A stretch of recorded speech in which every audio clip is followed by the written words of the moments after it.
Um, uh, you know, I don't necessarily believe that way, George, and I know a lot of people do. Um, the truth is, I do not believe that there's evil. I believe that there are lessons and insights, and there are different approaches that we take to it, and some are more comfortable and attractive and more pleasant looking on the outside than others. You know, let's try it this way. Let me back up a few steps and build into this one. I told you before that there were 6 phrases that were brought through. Now, you know, you could say that they were channeled through. Over 50 of my patients lost consciousness and channeled them, or you could say that they were speaking in tongues, and the tongue happened to be English. And we can start off right away with fear-based evil, and I'll say, yeah, and you know what? The people who want to call it speaking with tongues refuse to speak to people who call it channeling, you know? So, I mean, everything starts off right there with fear, lack, limitation, and darkness and judgment. But how does the body heal? The body doesn't heal the way that we were taught.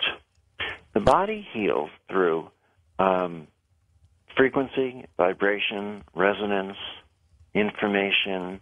It's communicated via energy. It's communicated via light. I mean, we now know that the chemical model that used to be taught to us as doctors in school is dead, that this is how we recognize that the body heals. It's the reason for more and more study and foray into what we call informational medicine approach. So there is this light, not just a spiritual or metaphysical light, but we know from the work of Dr. Fritz Popp in Germany. And that's a big difference, too, when you say that. Right. I mean, it's great, but, let's face it, the spiritual world has been dancing and singing, I'm the light, you're the light, wouldn't you like to be a light too, for years, and that's lovely to a point.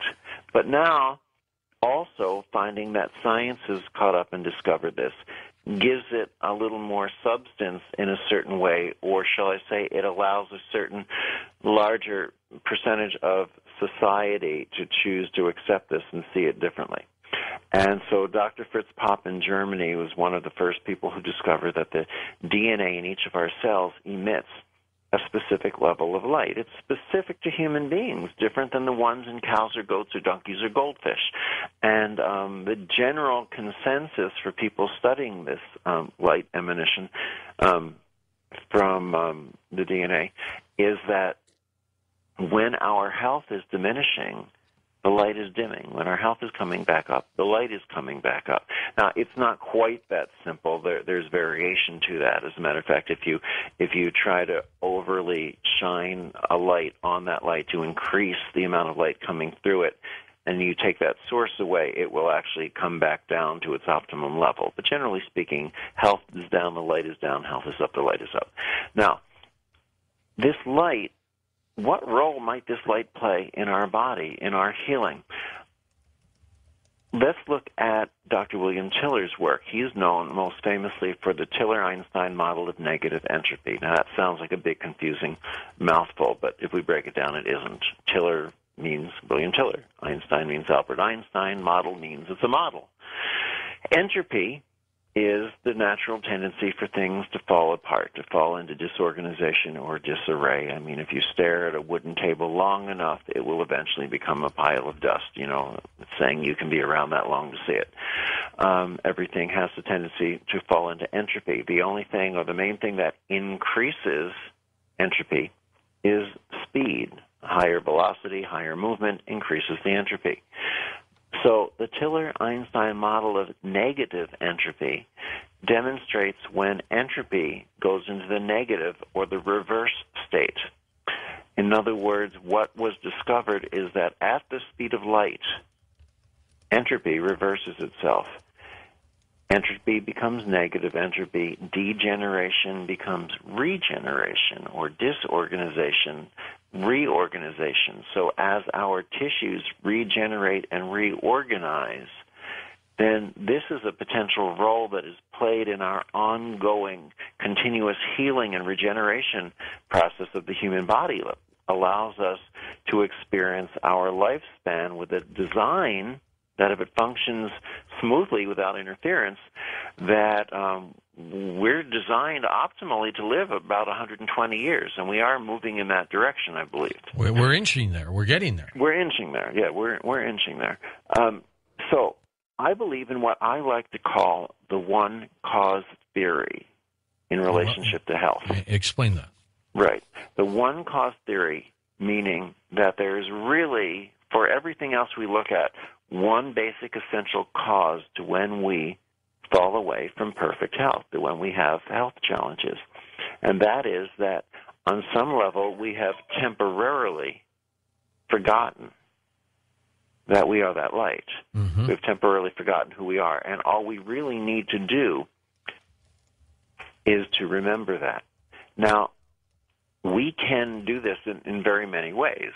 We can swallow a pill in an attempt to remember who we are. And that's, the phase that we've been in for the past few hundred years. And I certainly hope that in another, 100 years at most or so, we look back and say, hey, remember when human beings used to try to swallow poisons to become healthy again? But that was a way. I believe that healthcare practitioners go into their various professions to give themselves the excuse of being the healers that they recognize they are in the inside and recognizing their own light. Because let's face it, go back to the model of the loving family doctor from the 1950s. You'd go in, you'd talk to the doctor, he'd take out his prescription pad, and before he'd even begin to write, he'd look up, give you a little smile or a reassuring wink. And the reality is your healing began right there. That's right. So healing, the degree to which we forget that we are light is the degree to which we fall away from it. And so what happens, we've discovered in reconnective healing, is that, and I probably didn't explain this yet in the interview, the reason that a lot of the researchers are telling us that reconnective healing, they feel, is here on the planet for the very first time is because it's not another modality of energy healing.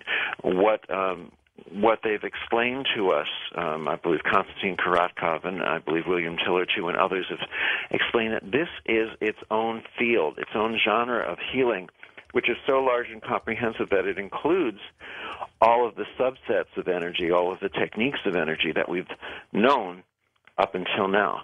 And so it takes us to a different level. It turns the laws of physics sort of inside out and upside down. And what happens is, as we come in and learn to feel and access this, it has certain sensations that we experience. Not always the same. Sometimes the practitioner will feel a buzzing or a pushing or a pulling, sometimes a coolness or a warmth or a floating. And the recipient will also experience their sensations. But no matter what the sensation is, it always feels, on some level, fascinating. It always feels good. It's always a happiness. It's a joy. It's a bliss. Or it's a reminder that we are that light. It's a reminder that we are that light. So in other words, as we remember that we are that light, we as the practitioner vibrate at that level of light, but we're not alone. We're in this field, as Lynn McTaggart speaks about. We are in what is called today's zero-point field. Now, this is the field that refused to die. For people not familiar with the term zero-point field, it used to be called the etheric field. Exactly. In the 1800s, everyone talked about the etheric field, and science was mortified that intelligent adult human beings were believing in something invisible. So they disproved it. And in the early 1900s, the sucker came back. And so science remobilized and disproved it a second time. And then later on it came back, and today science is using it, so they're so embarrassed by having disproven something twice that they're using now. They've changed the name from the etheric field to zero-point field, and the reality is everyone just calls it the field, and we wink. So here we are, right? Yeah. So here we are in this field. We're not just in this field. We are this field. We're variations, we're fluctuations. You and I are speaking over one form of the field by the phone. People are hearing it through the radio, but the field also doesn't need to use that kind of a wave to it. The fact is that when one child stares at another child who's asleep on a school bus and wakes them up, they're using the field. When you think about a friend you haven't heard from in 3 years and suddenly the phone rings and it's them, it's the field. We're always in tune with this field. We're always listening to it.